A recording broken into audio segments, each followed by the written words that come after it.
ከአምስት ዓመት በላይ የሆናችሁ ከስድስት ዓመት ከአምስት ዓመት በላይ የሆናችሁ በስደት ላይ ወደ ሀገራችሁ መግባት አለባችሁ እየተባለ ነው። ምን ትላላችሁ እስቲ?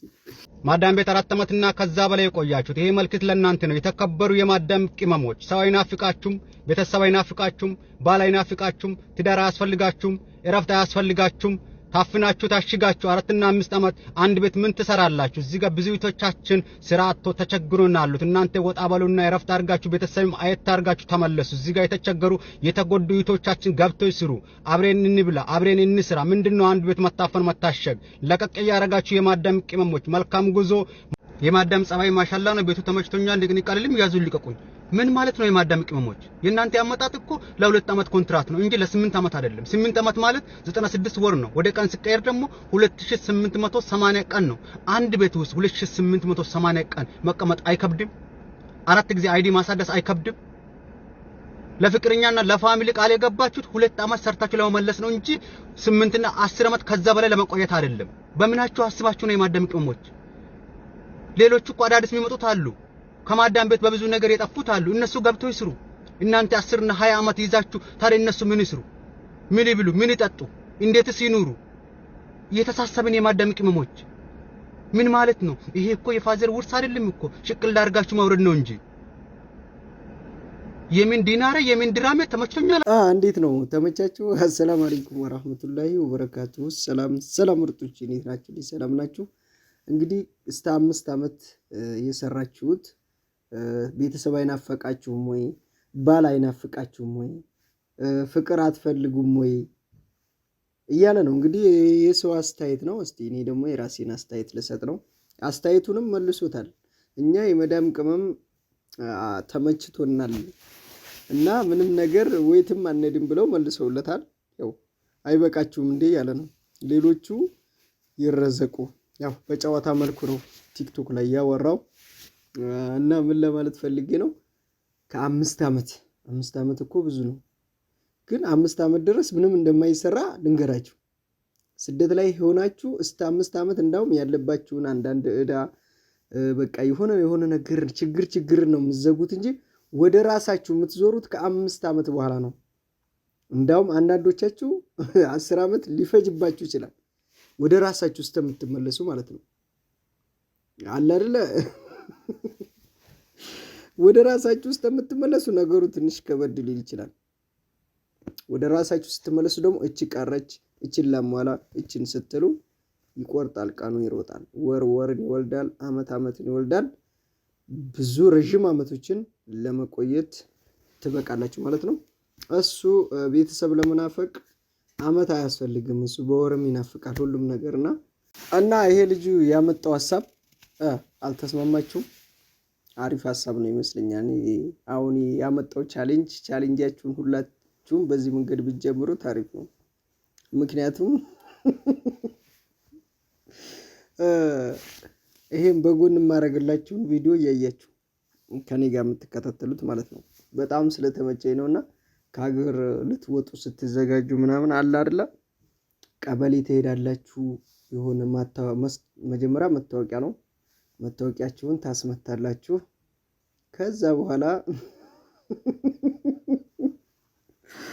ፓስፖርት ቦታ ታውቃላችሁ ያለ ሰልፍ በፓስፖርት ሄዳችሁ ካያችሁ ማለት ነው። በባህር በነገራችን ላይ መታወቂያ ነች ምንድነች የሚያስፈልግ ነገር የለም። በባህር ላይ በቃ ህገወጥ ነው። ቆርጣችሁ ዘሎ መግባት ነው የሚያስፈልገው። ህገወጥ ላይ ብር ብቻ ነው። በዚህኛው ግን መታወቂያ ያስፈልጋል። የልደት ወረቀት ያስፈልጋል። የልደት ወረቀት ቀበሌ ታወጣላችሁ፣ ይመታላችኋል። ይሄ በደንብ ተደርጎ ከዛ በኋላ ፓስፖርት ተሰልፋችሁ ምን ብላችሁ ያለ ሰልፍ አይታችኋል። በጠዋት ካልተነሳችሁ ያው 300 ሰው ነው በአንድ ደቂቃ የሚቀድማችሁና ከዛ በኋላ ያንን ተመላልሳችሁ ካወጣችሁ በኋላ አዲስ አበባ ምርመራ አለ። ምርመራ ትመረመራላችሁ። ያለውን ነገር ጨራርሳችሁ ከችሳ ትላላችሁና አገራችን ከሀገር ለመውጣት በነገራችን ላይ በህገ ወጥም ከባድ ነው፣ በህጋዊም ራሱ ከባድ ነው። ብዙ ፕሮሰስ ነው ያለው። ዝም ብሎ መውጣት የሚባል ነገር የለም እኮ። ህጋዊ ለመሆንም ብዙ ነገር አለ። የሰው ልጅ ሲመረመር የሆነ ትንሽ ችግር ካለበት ከሀገር መውጣት አይችልም። ታውቃላችሁ ይሄንን ወላይ አሁን ብዙ ጓደኞቼ በባህር መጥተው ህጋዊ ሆነው ወደ ሳውዲ አረቢያ ለመሄድ ፍላጎት ነበራቸው። ወረቀት ጀምረው መጨረሻ ላይ ደርሶ አሁን አንድ ጓደኛ ህክምና ላይ ወይ ጉበት ካላችሁ ወይ ኩላሊት ይኖራችሁ የፈለገ ትንሽ ነገር ካላችሁ ማለፍ አትችሉም። በቃ ችግር አለበት መሄድ አልቻለም። አሁን ግን ይሄ ልጅ በህገ ወጥ ባህር ሄዶ ነበር እዛ። እኮ ህገ ወጥ አንዳንዴ የሚመቸኝ እኮ ይሄ ነው። ስንት ዓመት ኑሯል እኮ እዛ ሰርቷል። በህገ ወጥ መልኩ እየሰራ ነበርና አረቦቹ ራሱ አሁን እየጠበቁት ነበር። ወረቀት አውጥቼ ልምጣ ብሏቸው እንግዲህ ወረቀት አውጥቶ ይመጣል ህጋዊ ሆኖልን ብለው እየጠበቁ ነበር። ግን ማለፍ አልቻለም። ሲኦሲ ተመርምራችሁ ካልጨረሳችሁ በቃ ምርመራ ከጣላችሁ ጣላችሁ ነው። ወላይ በጣም ከባድ ነውና እኔማ ተመለስና ሄድ እያልኩ ነበርና ሲመጣ ደግሞ በጣም ወደ 5000 ሪያል ነው የጨረሰው። ለመምጣትም ለካ ብዙ ብር ይጨርሳል። እንዲች ነሽና ወደዚህ ሀገርም ስትመለሱ ብዙ ብር ትጨርሳላችሁ። ስትሄዱ ብቻ አይደለም መኪና በመኪና ደላላ በደላላ ነው የምትሄዱት። የባህርም ትከፍላላችሁ። ስትመጡ የጀርባም አለ ብዙ ነገር ነው ያለውና ያን ነገር ጨርሶ ነው እዚህ የገባው። አሁን ተመልሶ ለመሄድ ደግሞ ወደ 9000 10000 ሪያል ይፈጃል። በኢትዮጵያ አይወራም፣ በሪያል ነው ወሬው፣ በሪያል ነው። ከጅቡቲ ከወጣችሁ በቃ የምንድን ብር ነው የሚያስፈልጋችሁ? የሳውዲ ብር ነው። የመን ውስጥ ሪያል ነው የሚሰራው። በሳውዲ ብር ነው ሩጫው የሚሆነው ማለት ነውና ብቻ ጤነኛ ያድርጋችሁ ነው የምለው። አንዳንዴ ከባድ ነው ያ እነሱ የሚያገኙባችሁ ነገር። አሁን ለምሳሌ እንደዚህ አይነት ችግር አለብክ ብለው እናንተ ላይ ትንሽ ነገር ካዩ ለመሄድ አትችሉም እንጂ እኮ እናንተ ላይ የሚፈጥረው ነገር የለም። ያንን በሽታ ወይ ተለማምዳችሁት ወይ ደግሞ እየኖራችሁ ነው ወይ ወደፊት በእድሜ ምናምን ገፍቱ ያ በሽታ ካልመጣ ነው እንጂ እናንተ ላይ የሚያመጣ ነገር ለጊዜው የለውም። በቃ ጤነኛ ሆናችሁ በቃ እንደዚህ ነው ህክምናው የሚያሳየው ብለው ያስቀሯችኋል። ስንት ፕሮሰስ ጨርሳችሁ ስንት ገንዘብ ጨርሳችሁ ኪሳራ ማለት ነው። እና ከእንዲህ አይነትም ይጠብቀን። ምን ይባላል እንግዲህ እድል ነው። ብዙዎች ግን በጤንነት ያላቸው ሄደዋል። ከባህር በሳውዲ ተመልሰው ህጋዊ ሆነው ሄዱ። ማሻአላ እንግዲህ መልካም ስራውን ይቅጠማችሁ። እውቀታችሁን መለስ አድርጋችሁ አንዳንዴ ማለት ነው ከዛ ተመልሰው ሲመጡ አገራችንን ያያሉ። ፓስፖርት እስከሚወጣላችሁ ተዘዋዝሮ ደግሞ በቃ ቤተሰብ ሁሉንም ስለሚያዩ የዚህ ሀገር ችግር ረስተው ከሆነ ቼክ አድርገውት ይሄዳሉ።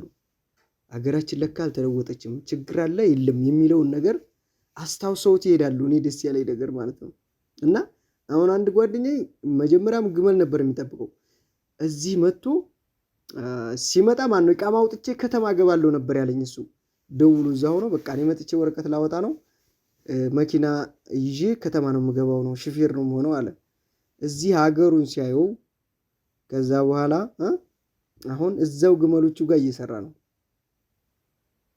ምክንያቱም ደሞዙ ማሻአላ 2500 ሪያል ነው።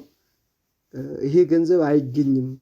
ህጋዊ ሆነህም ብትወጣ ራሱ ይሄንን ብር በወር አሰራው እዛው ይሻላል ብዬው ነበርና የዚህን ሀገር ችግር ስላወቀ እዛው ቦታው ላይ ተመልሶ እየሰራ ነው።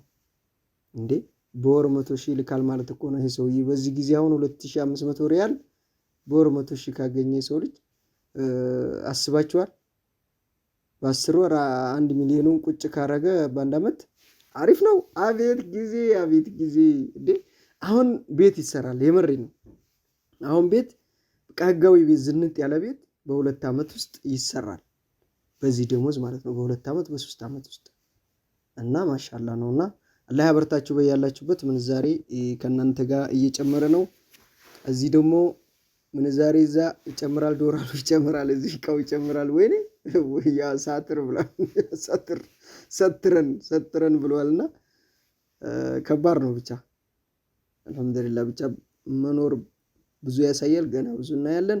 በያላችሁበት ሰላማችሁ ይብዛ። ላይክ አድርጉት ቪዲዮ ከተመቻችሁ እና ወደ ሀገር ግቡ፣ አትቆዩ ለማለት ፈልጌ ነው። ልጁ እንዳለው 5 አመት በቃ ግፋ ቢል 7-8 አመት ከኖራችሁ እስተዚህ አመት ኑራችሁ አልተሳካ ከሆነ ወደፊት አይሳካም። ዝም ብሎ ለፍቶ ነው የሚሆነውና ይመቻችሁ።